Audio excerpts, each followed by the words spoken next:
Please subscribe to 7 Media. అందరికీ నమస్కారం అండి. పాత్రికేయ మిత్రులందరికీ గతంలో ఎన్నో సందర్భాల్లో ప్రెస్ మీట్లు పెట్టాం, ఆహ్వానించాం మిమ్మల్ని అందరినీ. మీరందరూ వచ్చేవారు, మా వార్తలను చక్కగా రాసేవారు, మంచి పబ్లిసిటీ ఇచ్చేవారు. ఇది మొట్టమొదటిసారి నా జీవితంలో ఫిల్మ్ క్రిటిక్సే పిలిచి నన్ను ఇంత కార్యక్రమాన్ని మీరు చేస్తున్నారంటే I'm feeling proud of you sir. ఎందుకంటే మొదటి నుంచి కూడా ఫిల్మ్ ఇండస్ట్రీకి ఫిల్మ్ క్రిటిక్స్కి చాలా అనుబంధాలు ఉంటాయి, కొంత అనుబంధాలు ఉంటాయి. చాలా లాంగ్వేజ్లో చూస్తే ఒక తమిళ్లో కానీ, ఒక కన్నడంలో కానీ, హిందీలో కానీ, ఇంకా మరే భాషలో కానీ చూస్తే మొత్తం అన్నిట్లు కూడా చాలా ఎల్లో జర్నలిజం అనేది ఎక్కువగా ఉంటుంది అక్కడ. కానీ మన తెలుగు ఇండస్ట్రీలో నేను గర్వంగా చెప్తానండి, ఇప్పుడు కూడా ఎల్లో జర్నలిజం అనేది లేనిది ఏదైనా ఉంది అంటే మన తెలుగు ఇండస్ట్రీలోనే. తర్వాత పాత్రికేయ మిత్రులు, నిర్మాతలు కానీ, నటీనటులు కానీ, సాంకేతికులు అందరూ కూడా ఒక ఫ్రెండ్స్ లాగా ఉంటారు తప్ప నిన్నది పెద్ద హీరోని అని చెప్పి పోజులు పెట్టడం ఎవరు ఉండరు. అందరూ కూడా యాక్టివ్గా ఉంటారు, అందరూ సరదాగా ఉంటారు. ఎవరైనా ఏదన్నా సలహా చెప్తే ఆ సలహా కూడా తీసుకుంటారు. చిరంజీవి గారు ఒకసారి అన్నారు ఒక మాట, చెడు ఉంటే మంచిని మైక్లో చెప్పండి, చెడుని చెవులో చెప్పండి అని. అట్లా ఒకవేళ ఏదన్నా మేము చేసిన వాటిలో ఏదైనా పొరపాట్లు కానీ, తప్పులు కానీ ఉన్నాయని ఫీల్ అయిన రోజున మీరు వచ్చి రహస్యంగా మాకు చెప్పారు తప్ప ఏ రోజున ఎవరి గురించి కూడా బ్యాడ్గా పేపర్లో రాయాలి. అందుకని ముఖ్యంగా మీ అందరికీ కూడా నేను గర్వంగా చెప్పుకుంటూ, ఈ కార్యక్రమానికి నాకు చాలా ఆనందంగా ఉంది. మొట్టమొదటిసారిగా ఇట్లా పాత్రికేయ మిత్రులు ఏర్పాటు చేసినటువంటి కార్యక్రమంలో పాల్గొనే అవకాశం రావటం చాలా సంతోషంగా ఉంది. ప్రభు గారు చెప్పగానే అన్నా, తప్పకుండానండి ఫస్ట్ కార్యక్రమం అందే చేద్దాం, ఇది అయిన తర్వాతే దేనికైనా వెళ్దాం అని చెప్పి చెప్పడం జరిగింది. చాలా ఆఫర్స్ వచ్చేవి, అన్నీ అట్లా పెండింగ్లో పెట్టించాను. ఎందుకంటే ఇవాళ మీ కార్యక్రమంలో వచ్చే ప్రచారం ఇంత అంత కాదు. మిగిలిన వాళ్ళు ఎవరు చేసినా 4 ఛానల్స్ 3 ఛానల్స్లో వస్తాయి, కానీ మొత్తం ఇండస్ట్రీ అంతా ఇక్కడ నుంచి అందరికీ కూడా వెళ్ళే అవకాశం ఉంది. కాబట్టి ఇంత మంచి అవకాశం నాకు ఇచ్చినందుకు మీ అందరికీ హృదయపూర్వకంగా నా కృతజ్ఞతలు తెలియజేస్తున్నాను. ఇక ప్రభు అన్నీ చెప్పేశాడు, నేను చెప్పకుండానే. ఏదేమైనా ఒక పల్లెటూరు నుంచి, అంటే మా ఊర్లో చాలామంది స్వాతంత్ర సమరయోధులు ఉండేవారు. మా నాన్నగారు మా వాళ్ళే కాకుండా మా పెదనాన్నలు ఉన్నారు, ఇంకా మా చుట్టాలు చాలామంది ఉన్నారు. అలాగే మాగంటి అన్నపూర్ణాదేవి గారు అని గాంధీ గారికి మానసపుత్రిక ఆవిడది కూడా మా ఊరే, మాగంటి వారు వాళ్ళు కూడా. అలాంటి స్వాతంత్ర సమరయోధుల ఇళ్లలో పుట్టి మరి చిన్నప్పుడు చదువుకున్నాం, బుద్ధిమంతుల్లాగానే వెళ్ళేవాడు. కానీ ఇందాక మరి ప్రభు చెప్పినట్టుగా నాకు ఎందుకో చదువు వంట పట్టేది కాదు. అన్ని బాగానే చదువుకునేవాడిని, పరీక్షలు రాయడానికి వెళ్ళేటప్పటికి ఏదో భయం, ఏదో సంకోచం, మర్చిపోవటం ఇవన్నీ జరిగాయి. అందుకని డింకీలు కొట్టుకుంటూ ఇంటర్మీడియట్ వరకు చదివాను. ఇక ఆ తర్వాత మనకి అవకాశం ఉండదులేని. రవి గారు నమస్కారం ఉంటుంది అని చెప్పి ఇంటర్మీడియట్ ఆపేశాను. ఎందుకంటే మొట్టమొదటి నుంచి కూడా నాకు చిన్నప్పటి నుంచి కూడా ఒక మంచి బిజినెస్ మ్యాన్ అవ్వాలి అనుకున్నాను తప్ప ఒక డాక్టర్ అవ్వాలి, ఒక ఇంజనీర్ అవ్వాలి, ఒక ప్రొఫెసర్ అవ్వాలి, లేకపోతే ఒక ఐఏఎస్ ఆఫీసర్ అవ్వాలని ఇలాంటి కోరికలు నాకు లేవు. మా ఫ్యామిలీలో చాలామంది బిజినెస్ పీపుల్ ఉండటం మూలంగా కానీ, నేను చూడటం మూలంగా కానీ మంచి బిజినెస్ మ్యాన్ అవ్వాలి అనుకున్నాను. దానికి తగ్గట్టే మనసు అంతా కూడా దాని మీద కేంద్రీకరించడం మూలంగా చదువు సరిగ్గా వంట పట్ల. సరే, ఇంటర్మీడియట్ ఫెయిల్ అయిన తర్వాత బిజినెస్ ఫీల్డ్లోకి దిగుదామని అనుకుంటే అప్పటికి మా ఇంట్లో ఆడపిల్లలు పెళ్ళిళ్ళు ఇవ్వటం మూలంగా కానీ, మా వ్యాపారంలో నాన్నగారికి కొంత రాజకీయాల్లో ఎక్కువగా ఉండటం మూలంగా వచ్చే నష్టాల మూలంగా కానీ కొంత ఆర్థికంగా వెనకబడ్డాం. అప్పుడు వ్యాపారం చేద్దామంటే డబ్బులు లేవు, ఉద్యోగం చేద్దామంటే డిగ్రీ లేదు. అలాంటి పరిస్థితుల్లో ఏం చేయాలనుకుంటా అన్న టైంలో, ఎందుకంటే మనకు సహాయం చేసిన వాళ్ళు మనం ఎప్పుడు కూడా మర్చిపోకూడదు. నా జీవితాన్ని 4 మలుపులు తిప్పిన ప్రముఖుల గురించే మాట్లాడతాను, వాళ్ళు మిగిలించి గురించి ఎక్కువ మాట్లాడకుండా. మొట్టమొదటిగా ఏం చేయాలని తెలియకుండా అట్లా కూర్చున్న టైంలో అక్కడ చివరికి మిగిలేదైనా పోస్టర్ ఉంది చూస్తారా అది? ఆ పోస్టర్ డైరెక్టర్ రామిరెడ్డి గారు, గుత్తా రామిరెడ్డి గారు అని, వారి అన్నయ్య గారే గుత్తా మాణిక్యాలరావు గారని. ఆయన నన్ను పిలిచి, ఆయనకి ఏలూరులో మంచి బిజినెస్ ఉంది, కిసాన్ ఇంజనీరింగ్ కంపెనీ పేరుతో.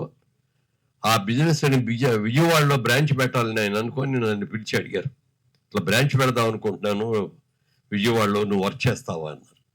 చేస్తానండి తప్పకుండా అన్నాడు.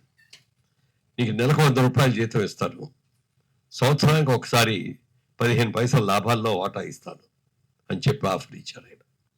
వెంటనే ఎగిరి గంతేసి, దాని గురించి నాకు పెద్దగా తెలియకపోయిన ఆ వ్యాపారం గురించి వెళ్ళిన కొద్ది రోజులే దానిలో ఉన్న లోతుపాతులు అన్నీ కూడా తెలుసుకొని దాన్ని చాలా అద్భుతంగా పైకి తీసుకొచ్చాను.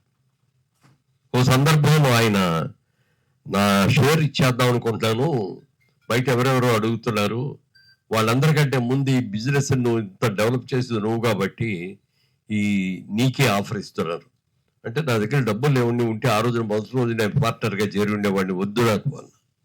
లేదు, నీకు వారం రోజులు టైం ఇస్తా, వారం రోజుల్లో నువ్వు తీసుకోగలిగితే నువ్వు తీసుకో, నువ్వు కాదు అనుకుంటే ఎవరికైనా ఇచ్చేస్తానని చెప్పి ఆ గుత్తా మాణిక్యాలరావు గారు అనే నాకు చిన్నాన్నగారు అవుతారు, అంటే మా నాన్నగారికి తోడోలుడు ఆయన పిలిచి చెప్తే కూడా నేను ఇవ్వలేకపోయాను, నా దగ్గర డబ్బులు కూడా లేవు. ఆలోచిస్తున్నా, ఇంటి దగ్గరికి వెళ్ళి కూర్చొని ఆలోచిస్తుంటే మా మిస్సెస్ అడిగింది, ఏమండి ఏంటి ఆలోచిస్తాను ఇందాక నుంచి చాలా దీర్ఘంగా అంటే, ఏం లేదన్న. కాదు మీరు ఏదో ఆలోచిస్తారు చెప్పండి అంటే, మాణిక్యాలరావు గారు ఆయన నాకు ఒక ఆఫర్ ఇచ్చారు, ఆయన షేర్ని ఇచ్చేద్దామని తీసుకోమంటున్నారు. మరి తీసుకోవచ్చు కదా అంది. తీసుకోవచ్చు కదా అంటే, నా దగ్గర డబ్బులు లేవని తెలుసు కదా నీకు, ఎట్లా తీసుకుంటాను నేను అంటే, మా పుట్టింటి వాళ్ళు నాకు 5 ఎకరాల పొలం ఇచ్చారండి, ఆ పొలం అమ్మేస్తాను, అమ్మి డబ్బులు తీసుకొస్తాను, మీరు అందరూ షేర్ హోల్డర్ అవ్వండి అని చెప్పి. అంటే నేను వద్దంటే వద్దన్నాను. ఎందుకంటే తల్లిదండ్రులు ఎప్పుడైనా సరే ఆడపిల్లకి కానీ మగపిల్లలకు కానీ డబ్బులు ఇచ్చేది, ఎందుకంటే ఏదైనా రేపు సక్సెస్ కాకపోయినా ఆడపిల్లకి మరి ఒక మినిమం గ్యారంటీ అనేది ఉంటుంది అనే ఉద్దేశంతో ఇస్తారు. అది అలాంటిది అమ్మాయి నాకు ఇవ్వటం వద్దంటే కూడా తను వెళ్ళి వాళ్ళ పేరెంట్స్తో మాట్లాడి వాళ్ళు కూడా వెంటనే యాక్సెప్ట్ చేసి వారం రోజులు తిరగకుండా 5 ఎకరాలని కూడా అమ్మి ఆ డబ్బు నాకు తీసుకొచ్చి ఇచ్చారు. దాంతో అదే కంపెనీలో 15 పైసల లాభాల్లో వాటాగా ఉన్న వ్యక్తిని 50 పైసల షేర్ హోల్డర్ అయ్యారు. ఇక అక్కడి నుంచి డే అండ్ నైట్ ఎలా బిజినెస్ చేయాలి, మా చుట్టూ ఉన్న వాళ్ళందరూ కూడా పెద్ద పెద్ద బిజినెస్ పీపుల్, వాళ్ళ దాటికి దాన్ని ఎలా తట్టుకోవాలి అని రకరకాల ఆలోచించి చివరికి సక్సెస్ఫుల్గా చాలా బాగా చేసాం. అది నా జీవితంలో ఇచ్చిన మొదటి మలుపు గుత్తా మాణిక్యాలరావు గారు. అందుకని వారి జీవితంలో నేను ఎప్పుడు కూడా మర్చిపోలేను. ఇలా బిజినెస్ చేస్తూ ఉండటంలో నాకున్న సరదాతో నాటకాలు చేస్తూ ఉండేవాడిని. నా మిత్రులు చాలా మంది సినిమాల్లోకి రావయ్యా బాగుంటుంది, క్రాంతి కుమార్ గారు, ముఖర్జీ గారు, చటర్జీ గారు, విజయ బాపిరెడ్డి గారు, ఇంకా ఎంతో మంది, కృష్ణ గారు, మేమందరూ కూడా ఏలూరు కాలేజీలో స్టూడెంట్స్. వాళ్ళు కూడా ఎన్నోసార్లు ఆఫర్ ఇచ్చారు. అలాగే గుత్తా రామిరెడ్డి గారు, ఆయన కూడా వచ్చారు, రావయ్యా బాగుంటావు కదా నువ్వు వద్దులేండి నాకు బిజినెస్ మీద ఇంట్రెస్ట్ అని చెప్పి వెళ్ళ నాటకాలు మాత్రం వేస్తూ ఉండేవాడిని. ఒక రోజున అనుకోకుండా క్రాంతి కుమార్ గారు నన్ను, హనుమాన్ ప్రసాద్ గారు, క్రాంతి కుమార్ గారు నన్ను మెడ్రాస్ తీసుకువెళ్ళి అక్కడ మేకప్ టెస్ట్ చేసి స్టిల్స్ అయి తీస్తే అనుకోకుండా అట్లోటి పూర్ణచంద్రరావు గారు ఆ ఫోటోలు చూడటం జరిగి వెంటనే ఇతను నాకు కావాలని నేను పిలిపించి, మా సినిమాలో నేను సినిమా తీస్తున్నాం, ఆ సినిమాలో అందరు కొత్తలతో పెట్టి తీస్తున్నాం, గిరిబాబు గారు అని ఒక ఆయన్ని సెలెక్ట్ చేసాం, ఆయన హీరో అనుకున్నాం, కానీ మిమ్మల్ని చూసిన తర్వాత హీరో మీరైతే బాగుంటుంది అని అనిపించింది, అందుకని మీరు చేస్తారా అన్నారు. సార్ చేస్తానండి, బట్ ఆయన ఎవరిలో సెలెక్ట్ చేస్తాను ఇది ఒకటి ఉన్నది కరెక్ట్ కాదేమో కదండి అని. లేదా ఆయన కూడా ఇక్కడ ఉన్నారు పిలుస్తారని చెప్పి పిలిచారు. ఆయనకి చెప్పారు, గిరిబాబు గారు మిమ్మల్ని హీరో అని అనుకున్న మాట వాస్తవం అండి, కానీ ఈయన వచ్చిన తర్వాత ఈయన చూస్తే ఈయన హీరోకి బాగుంటారు అని అనిపించింది.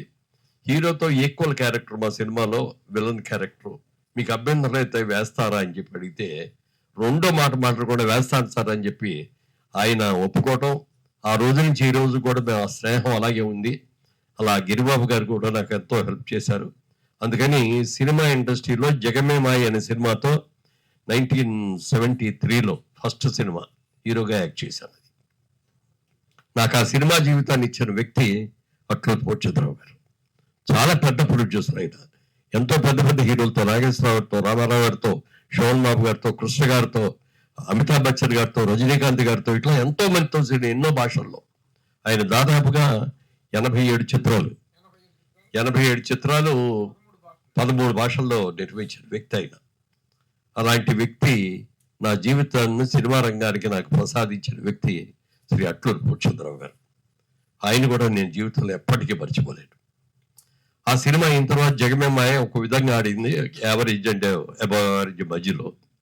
రెండో సినిమా నా స్నేహితుడైనటువంటి హనుమాన్ ప్రసాద్ గారు, ఆయన దాసర్ గారి డైరెక్షన్లో తిరుపతి అనే సినిమా చేశారు.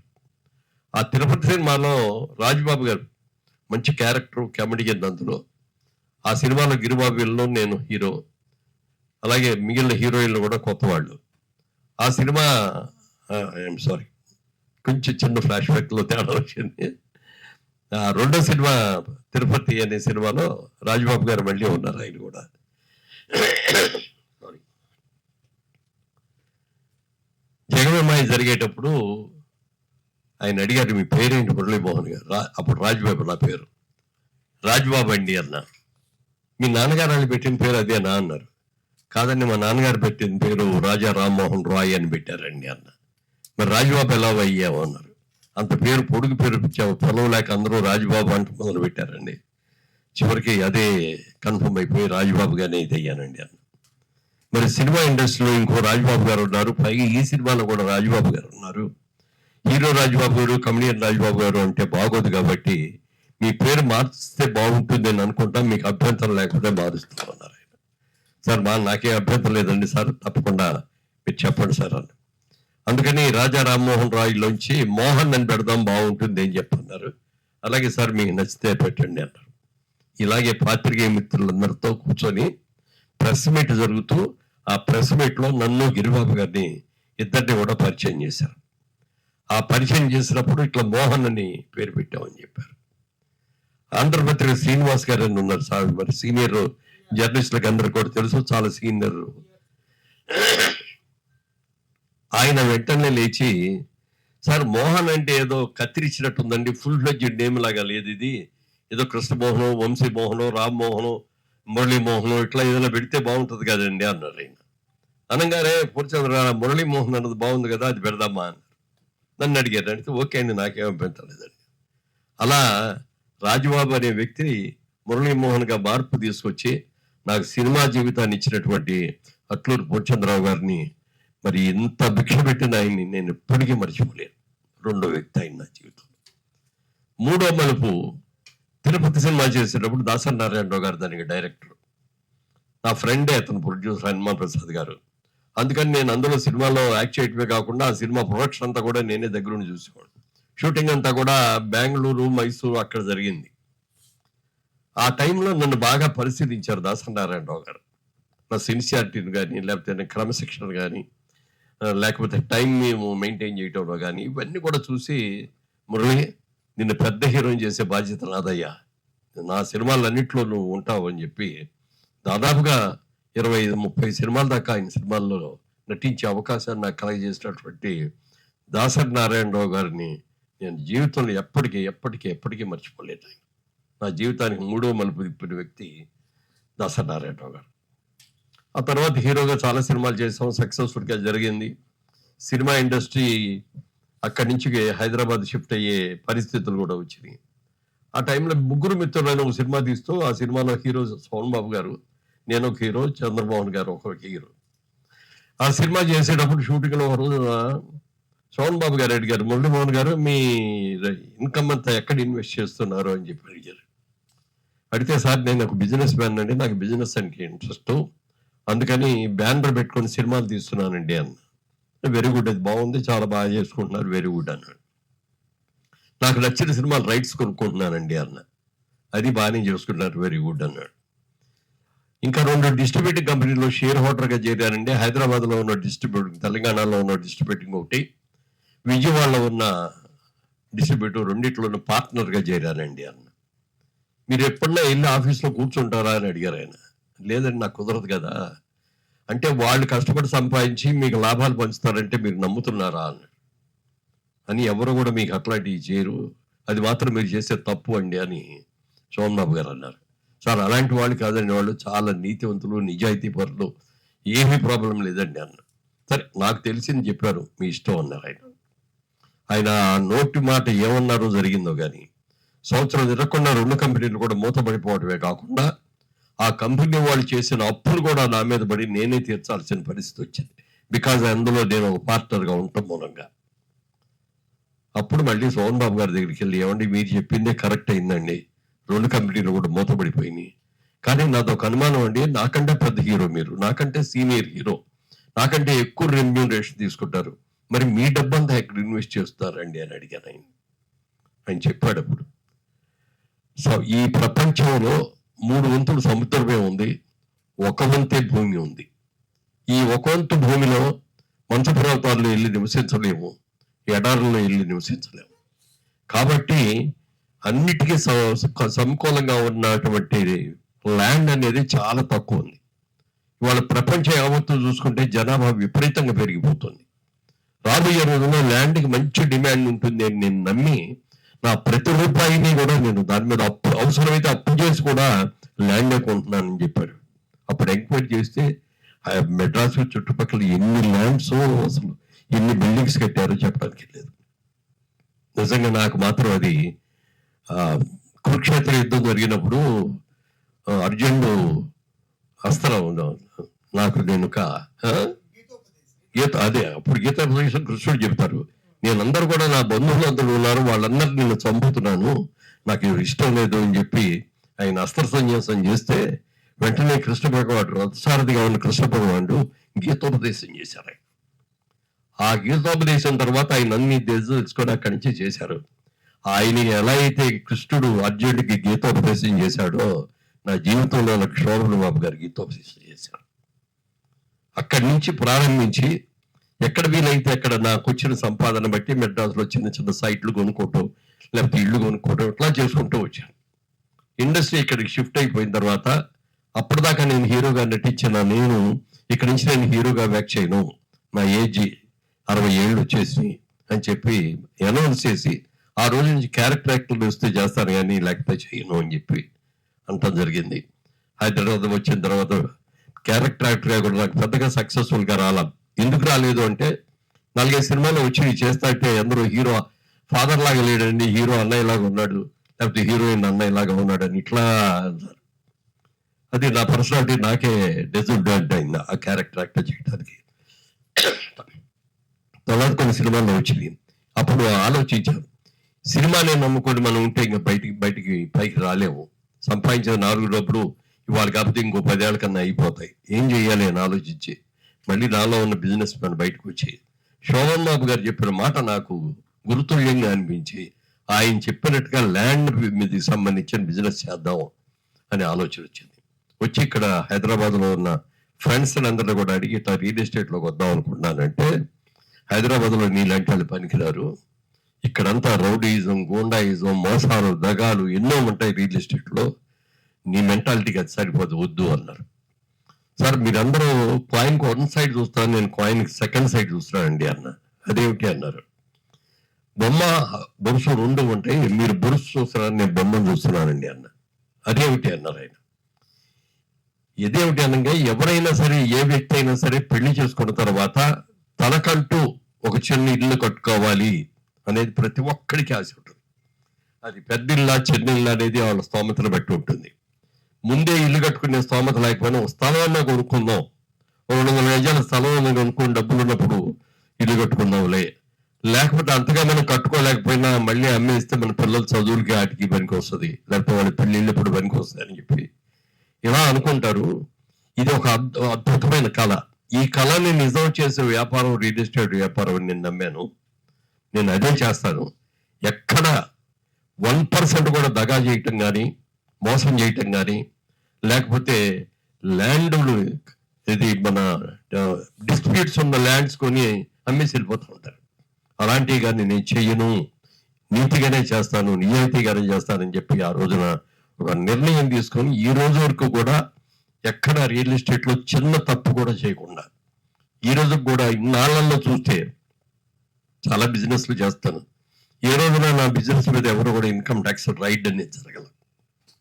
ఏ రోజున కూడా నా చరిత్ర మీద ఎందుకంటే ఒక బ్లాక్ మార్క్ అనేది రాలా. అందుకని అంత మంచి పేరు నిలబెట్టుకోవడానికి ఈ రియల్ ఎస్టేట్ వ్యాపారానికి నాకు మంచి ఆలోచన ఇచ్చినటువంటి శోభన్ బాబు గారు కూడా మనస్ఫూర్తిగా నా జీవితంలో నేను మర్చిపోలేను. వాళ్ళందరూ ఇచ్చిన సహాయంతో కానీ వాళ్ళందరూ ఇచ్చిన సలహాలతో కానీ ఈ రోజున ఇక్కడ నిలబడగలిగానంటే వాళ్ళిద్దరూ ఆ నలుగురు నాకు చేసిన సహాయాన్ని మాత్రం నేను జన్మలో మర్చిపోలేను. జీవితం ఉన్నంత వరకు వాళ్ళందరినీ గౌరవిస్తాను. అయితే దురదృష్టవశాత్తు ముగ్గురు వెళ్ళిపోయారు. ఉన్నది పూర్ణచంద్రరావు గారు ఒక్కరే ఉన్నారు. నన్ను మొట్టమొదటి హీల్ చేసిన పూర్ణచంద్రరావు గారు. ఆ పూర్ణచంద్రరావు గారికి కూడా ఏది వచ్చినా సార్ నేను ఉన్నాను అని చెప్తాడు. ఆయన చాలా పెద్ద ప్రొడ్యూసరు, చాలా పెద్ద బిజినెస్ మ్యాన్, అన్ని కూడా అయినప్పటికీ కూడా మీకు ఏ విధంగా మీకు ఏ అవకాశం వచ్చినా చెప్పండి సార్ అని చెప్పి నేను ప్రతిసారి కనుక్కుంటా. మన పాత్రికేయ మిత్రులు కూడా కొంతమంది వచ్చారు, కూర్గు వెళ్ళాం అక్కడికి. ఆయన మీకు 150 ఏళ్ళు పూర్తయిన సందర్భంగా మీకు సత్కారం నేను కూర్గులోని చేస్తాను. ఎందుకంటే నా మొదటి సినిమా చేసింది అక్కడే కూర్గులోని. 4 రోజుల పాటు అక్కడే ఉండి ఆ సినిమా జగమేమాయి షూట్ చేసుకుని వచ్చాం. అక్కడే ఆయన ఏదో ఒక రిసార్ట్ ప్లాన్ చేసి ఆయన చేస్తూ ఉంటే మేము అందరం కూడా అక్కడికి వెళ్ళాం. అక్కడ సత్కరించారు. ఆయన మొట్టమొదటి సత్కరించడం. ఆ సత్కారం చేసిన రోజున అప్పటికి అనౌన్స్మెంట్ కూడా వచ్చింది, పద్మశ్రీ అవార్డు వచ్చిందని. ఆ మొదటి సత్కారం ఆ కూర్గులో అదే పూర్ణచంద్రరావు గారి చేతుల మీద రజనీకాంత్ గారి సమక్షంలో, వెంకయ్య నాయుడు గారి సమక్షంలో చేసినటువంటి మొత్తం. అప్పుడు ఇంకా అవార్డు కూడా చేతికి రాలా. అలా చేసిన వ్యక్తి పూర్ణచంద్రరావు గారు. ఇక మిగిలి అనేటప్పటికీ మీకు అందరికి కూడా తెలియని ఏమి లేవు. కాంట్రవర్సీలు వచ్చినాయి, కొన్ని రాజకీయంగా కొన్ని కాంట్రవర్సీలు వచ్చినాయి. నేనంతా కూడా చంద్రబాబు నాయుడు గారు నాకు గవర్నమెంట్ స్థలం అంతా కూడా నాకు ఇచ్చేసాడని, నేను అవన్నీ కూడా ఎన్ఆర్ఐస్కి అందరికి అమ్మేశానని, ఇట్లా రకరకాలుగా చాలా పెద్ద వాళ్ళు, చిన్నవాళ్ళుగా అన్నవాళ్ళు కూడా పొలిటికల్గా. ఆ పొలిటికల్గా ఉన్న వాళ్ళు అందరూ చేయటం మూలంగా నేను ఇట్లాగే ప్రెస్ మీట్ పెట్టి ఆ రోజున చాలా గట్టిగా చెప్పాను, నా జీవితంలో నేను తప్పు చెయ్యను, నా కంఠంలో ప్రాణం ఉందగా నేను తప్పు చెయ్యను, నా జీవితంలో ఎప్పుడూ తప్పు జరగదు. మీరు ఎవరైనా సరే నేను ఫలానా తప్పు చేశానని రుజువు చేస్తే నేను ఏ శిక్షకైనా రెడీగా ఉంటాను. అప్పుడు ఉన్న గవర్నమెంట్ ముఖ్యమంత్రి గారికి కూడా చెప్పాను. అప్పుడు వేరే గవర్నమెంట్ ఉంది, తెలుగుదేశం కాదు. మీ పోలీసులు మీ దగ్గర ఉన్నారు, రెవెన్యూ వాళ్ళు మీ దగ్గర ఉన్నారు, ప్రెస్ అంతా మీ చేతిలో ఉంది. మీరు కావాల్సింది అన్ని కూడా నేను చేసిన ప్రాజెక్ట్ ఒకసారి చూసుకోండి. ఎక్కడైనా ఒక్క చిన్న తప్పు నేను చేసినట్టుగా కానీ, గవర్నమెంట్ ల్యాండ్ ఎక్కడైనా ఒక గయ్యం నేను ఆక్రమించుకున్నట్టు కానీ మీరు ప్రూవ్ చేస్తే మీరెవరూ నాకు శిక్ష ఎక్కర్లేదండి. అసెంబ్లీకి ఎదురుకుండా ఉన్న చెట్టుగా నాకు నేను గురేసుకొని చచ్చిపోతాను, కానీ నేను ఎవరికి కూడా తల ఉంచనండి అని చెప్పడం జరిగింది. అది ప్రూవ్ అయ్యింది. ఎవరు కూడా ఇంక ఎత్తుకోవడం మాట ఎత్తాలి ఈ రోజు వరకు కూడా. ఇవాళ రోజున మరి పద్మశ్రీ అవార్డు వచ్చిందంటే అది కూడా ఒక కారణం. ఇంత బిజినెస్ మ్యాన్గా ఉండి ఏ రోజున కూడా ఏ తప్పు చేయకుండా ఉన్నారు అనేది ఒకటి. ఇందాక ప్రభు గారు చెప్పినట్టుగా నేను ఒకటే అనుకున్నా, 100 రూపాయలతో నా జీవితం ప్రారంభించాను నేను. ఈ 100 రూపాయలు ఏంది ఇవాళ ఈ స్టేజ్కి వచ్చారు అంటే, ఈ స్టేజ్లో నిలబడ్డాలంటే నా పిల్లల్ని చదివించుకున్నాను, ఇళ్ళు కొనుక్కున్నాం, కార్లు కొనుక్కున్నాం, అన్నీ అయిపోయినాయి. నా బాధ్యతలన్నీ అయిపోయిన తర్వాత నాకు ఒక్కటే ఆలోచన వచ్చింది, ఈ డబ్బులన్నీ నాకు ఎక్కడి నుంచి వచ్చినాయి? మా అమ్మ నాన్న ఇచ్చినవి కాదు, ఇంకొకటి ఇచ్చినవి కాదు, సొసైటీ నాకు ఇచ్చిన డబ్బు నేను ఫీల్ అవుతున్నాను. అందుకని ఏ సొసైటీ అయితే నాకు ఇచ్చిందో అందులో నా సంపాదనలో కొంత భాగం నేను సొసైటీకి పేబ్యాక్ చేయాలి, మరి తిరిగి ఇవ్వాలి అనే ఆలోచనతో ఏం చేద్దాం, ఎలా చేద్దాం అనుకున్నప్పుడు నాకు వచ్చిన ఆలోచన, చాలా మంది విద్యార్థులు, బ్రహ్మాండంగా చదువుకునే విద్యార్థులు చాలా మంది ఉంటున్నారు. 10th వరకు వాళ్ళ ఊళ్ళో వాళ్ళు చదువుకుంటున్నారు. ఇంటర్మీడియట్కి వచ్చేటప్పటికి బాగా మార్కులు వచ్చిన వాళ్ళందరికీ కూడా మా స్కూల్లో, మా కాలేజీలో చేరండి, మీకు ఫ్రీ సీట్ ఇస్తాం, ఫ్రీ లాడ్జింగ్ హోడ్జింగ్ ఇస్తాం, లేకపోతే ఇదిగో ఫ్రీగా డబ్బులు కూడా ఇస్తామని చెప్పి వాళ్ళందరినీ తీసుకుంటారు, చేసుకుంటారు. తర్వాత ఇంటర్మీడియట్ అయిపోయిన తర్వాత మంచి మార్కులతో పాస్ అయ్యి మంచి ఎంసెట్ ర్యాంక్ వచ్చిన తర్వాత ఒక ఎంబీబీఎస్ చదవాలన్నా, ఒక ఇంజనీరింగ్ చదవాలన్నా, ఒక ఐఏఎస్కి వెళ్ళాలన్నా, ఐఐటికి వెళ్ళాలన్నా, ఎక్కడికి వెళ్ళాలన్నా కూడా వాళ్ళ దగ్గర డబ్బులు లేవు. ఎవరు ఎంత ఇస్తారు, ఎవరు అడుగుతారు? చాలా అవుతుంది అది. పైగా వాళ్ళకి ఆ కోర్స్ అయ్యేవరకంటే 4 ఏళ్ళు 5 ఏళ్ళు పడుతుంది. అప్పుడు నాకు వచ్చిన ఆలోచనలో ముఖ్యంగా పేదవాళ్ళని, పేద అంటే పేదల పేద, ఒక వ్యవసాయ కూలి పిల్లలు కానీ, ఒక లారీ డ్రైవర్ల పిల్లలు కానీ, ఒక బస్ కండక్టర్ల పిల్లలు కానీ, ఒక ఫ్యాక్టరీలో చేసే కార్మికుడి పిల్లలు కానీ, ఇలాంటి వాళ్ళ పిల్లల్ని, బాగా చదువుకున్న వాళ్ళని, 90% అబోవ్ మార్కులు తెచ్చుకున్న వాళ్ళకి, 10th ఇంటర్లో తెచ్చుకున్న వాళ్ళకి, ఎంసెట్ ర్యాంక్ 5,000 లోపు వచ్చిన వాళ్ళకి నా దగ్గరికి రండి, నేను ఇస్తాను అని చెప్పి నేను అడ్వర్టైజ్మెంట్లు చేయలేదు. ఎందుకు చేయలేదండి, ఇది 10 మందికి చెప్పకూడదు అనే ఉద్దేశం ఒకటి. మన వాళ్ళందరూ కూడా ఒక మాట చెబుతారు, కుడి చేతితో చేసిన సాయం ఎడం చేతికి తెలియకూడదు, ఎడం చేతితో చేసిన సాయం కుడి చేతికి తెలియదు. అందుకని నాకు తెలిసి పేపర్స్లో వచ్చే న్యూస్లన్నీ చదివిదిగో ఫలానా అతను ఇక్కడ ఇట్లా చదివాడు, అతనికి ఇంజనీరింగ్ చదవాలంది, డాక్టర్ చదవాలంది, అతనికి దగ్గర డబ్బులు లేదు, ఎవరన్నా సహాయం చేస్తే వస్తారన్న వార్తలన్నీ కూడా సేకరించి ఆ విధంగా మొదలుపెట్టి అలా మౌత్ టు మౌత్ వెళ్ళి దాదాపుగా ఇప్పటికీ 1000 మంది పైగా డాక్టర్లు గాను, ఇంజనీర్లు గాను, ఐఏఎస్ ఆఫీసర్లు గాను కూడా చేసేటటువంటి అదృష్టం నాకు కలిగింది. వాళ్ళంతా వచ్చి చెప్తుంటే, వాళ్ళు థ్యాంక్స్ చెప్తుంటే, ఆ రోజున మీరు ఇచ్చిన డబ్బులు ఇవ్వటం మూలంగా మేము ఈ స్టేజ్కి వచ్చామని నేను వాళ్ళు చెప్పడం కానీ, అలాగే వాళ్ళ పేరెంట్స్ వచ్చి మా అబ్బాయి ఇంజనీర్ అవుతాడు, మా అబ్బాయి డాక్టర్ అవుతాడని మేము ఎప్పుడు అనుకోలేదండి. ఆ రోజున మీరు ఇచ్చిన సాయంతో మా వాళ్ళు మంచి పొజిషన్లో ఉన్నారు, మంచి ఉద్యోగాలు వచ్చి అమెరికా వెళ్ళి చేస్తున్నారు, లేకపోతే సింగపూర్ వెళ్ళి చేస్తారు, ఆస్ట్రేలియా వెళ్ళి ఉద్యోగం చేస్తారండి. వాడు సంపాదించే డబ్బు మాకు పంపించాడు, మేము చేసిన అప్పులన్నీ తీర్చుకునే అవకాశం ఇచ్చాడు, మాకు ఇల్లు కట్టి పెట్టాడు, మా తమ్ముడికి మా చిన్నబ్బాయిని చదివించాడు, మా కూతురికి కట్టు ఇచ్చి పెళ్లి చేశాడు అని ఆ తల్లిదండ్రులు చెప్తా అంటే జీవితంలో ఎంతకంటే ఏం కావాలి? మనం ఎంత చేసినా 4 మెతుకులే తప్ప అంతకంటే ఎక్కువ తినం. అందుకని ఇప్పటికీ కూడా నేను సింపుల్ లైఫ్, నాకు నేనుగా అనుకుంటాను, నా ధనవంతుడిని, నా దగ్గర 100 కోట్లు 1000 కోట్లు ఉన్నాయని అనుకుంటారు చాలా మంది, మాత్రం కరెక్ట్ కాదు అది. నేను ఇప్పటికీ సింపుల్ గానే ఉంటాను, ఇప్పటికీ మధ్యతరగతి వ్యక్తిగానే ఉంటానే తప్ప ఓ జమీందార్ లాగా ఉండాలి, లేని పోజులు కొట్టాలి అనేది నాకు లేదు. ఇప్పటికీ నేను ఉండేది కూడా ఒక అపార్ట్మెంట్లోనే ఉంటున్నాను. ఎందుకు ఉన్నాను అంటే పిల్లలకి కావాల్సిన ఇల్లు కట్టించి ఇచ్చాము, వెళ్ళిపోయారు. మరి మేమందరం వెళ్ళి ఒక పెద్ద ఇంట్లో బంగళా కట్టుకొని నేను నా వైఫ్ మేమిద్దరం ఉండి ఎలా మెయింటైన్ చేయగలం? మేము వద్దులే అని చెప్పి ఒక అపార్ట్మెంట్ తీసుకొని అపార్ట్మెంట్లోనే ఉంటాం. అంత సింపుల్ లైఫ్ లీడ్ చేస్తున్నాను. మీరందరూ ఇవాళ రోజున వచ్చి నాకు ఈ అవకాశం ఇచ్చినందుకు పేరు పేరున ప్రతి పాత్రికేయ మిత్రుడికి కూడా నా కృతజ్ఞతలు తెలియజేస్తూ, ఇప్పుడు ఇందాక మీరు చెప్పినట్టుగా క్వశ్చన్ ఎవరైనా ఏదైనా అడిగితే సమాధానం చెప్తాను.